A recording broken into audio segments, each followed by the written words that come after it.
কোথায় যাচ্ছিস? মা জাহিদ এসেছে। তো তুমি দেখতে পাচ্ছ না ও দাঁড়িয়ে আছে? ও কত কষ্ট পাচ্ছে। আমি ওর কষ্ট আর দেখতে পাচ্ছি না। আমি জাহিদের কাছে যাবো মা। ঠিক ঠিক বুঝি শুনে বলছিস? শিক্ষা হয়নি তো? শিক্ষা হয়েছে মা।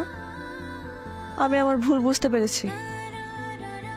হাজবেন্ড ওয়াইফের মধ্যে ঝগড়া হতেই পারে, তার মানে এই না যে একটা সম্পর্ক ভেঙে যাবে এই ঠুনকো একটা বিষয়ে।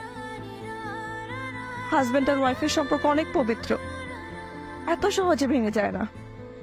আমাকে যেতে দাও প্লিজ। তমা, তুই কিন্তু একবার ভুল করে এই বাড়ি ছেড়ে চলে গিয়েছিলি। হ্যাঁ, আমি তোকে আশ্রয় দিয়েছি।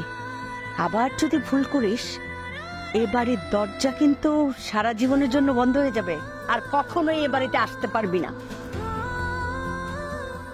রাখবো না পা আর এ বাড়িতে। আমি জাহিদের সাথেই থাকবো, ওর সঙ্গে সবকিছু ঠিকঠাক করে থাকবো। তুমি জানো মেয়েদের সংসার কেন ভাঙছে? মায়েদের জন্য। তুমি কি তোমার নিজের মেয়ের সংসার ভাঙার কারণ হতে চাও? বলো বলো।